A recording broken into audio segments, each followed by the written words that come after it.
What is with video game companies always having to do remakes and remasters of video games, turning them from standard definition to HD? So is Resident Evil 1, the remake, any good? Take into consideration that this is not the first Resident Evil remake. There was another one on the GameCube, and this is based on the GameCube version. So Resident Evil 1 2015 is a remake of a remake. But is this the definitive remake? Yes, it supports all your basic functionality, 1080p, 16:9, 5.1 surround sound, all that rubbish. Although things that are left the same is the backgrounds are still 4:3, because if you showed them with the full 6:9 it would reveal too much of the environment. It would break the immersion of the game, at least according to Wikipedia. They added vertical scrolling to the background to respond to the movements of the character to fit the widescreen. The character now moves in the direction of the analog stick. Aside from that, it's the same game essentially as the GameCube version.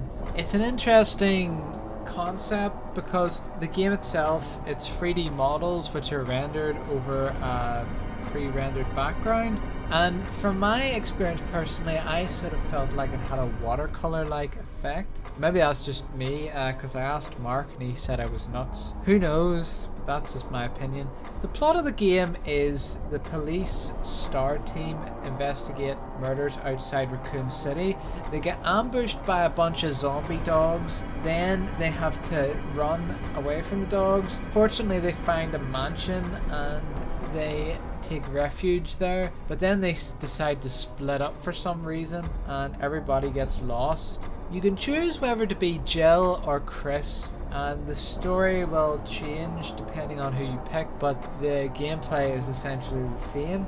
I chose Chris initially because he's more durable and he can do more damage than Jill, but Jill gets a lockpick and can hold more items. The biggest criticism this game received was you could only carry 6 items with Chris and 8 items with Jill, and you also have to do a lot of backtracking, going back and forth to solve puzzles that you couldn't solve before due to not having the correct items. Also, you would do more backtracking if you ran out of space. You'd need to find a chest to put items you didn't need in. I think this is more of the game's charm because it's not your typical modern video game where, let's face it, most of the time you're just going from A to B. There's no real thought into it, is there really?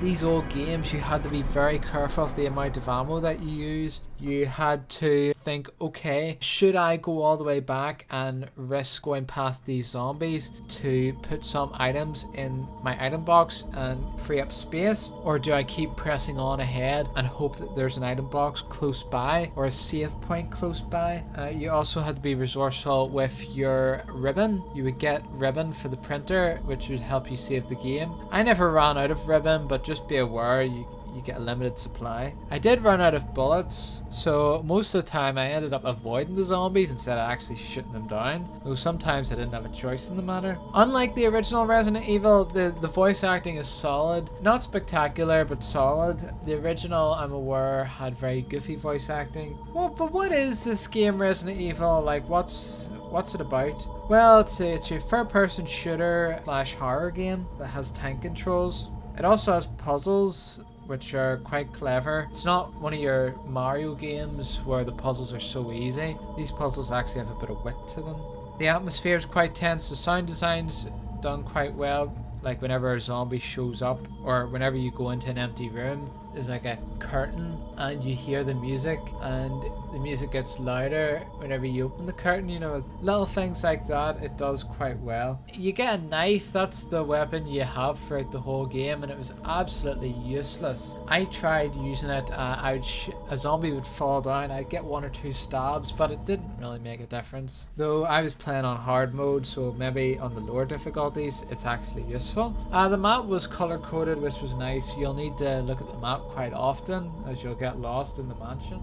The game focuses on light and dark. It's a dark mansion, but you have little slits of light going through the windows. The background used particle effects and full motion video to simulate things like, say, rushing water and swaying branches, and it looks good. You know, I don't have any complaints about it. It does make it pop. If you kill a zombie and don't burn its corpse, it'll come back as a red devil and end up clawing at your face like Wolverine, the buggers. Apparently the faces of the protagonists are based on real people. Interesting enough, 60% of the character motions are based on captured data, so people's motions simulate the real life. So there obviously is a lot of work that went into this game initially. They added more content in the GameCube version, and now essentially you have the prettier graphics. So if you haven't played the game before, this is the one to get. If you have played the game before, unless you want the better graphics, there's no point playing it again. Overall, I'd give the game a 5 out of 5. Best horror game I've ever played, although to be fair I haven't played too many. A lot of people say this is the best horror game ever made.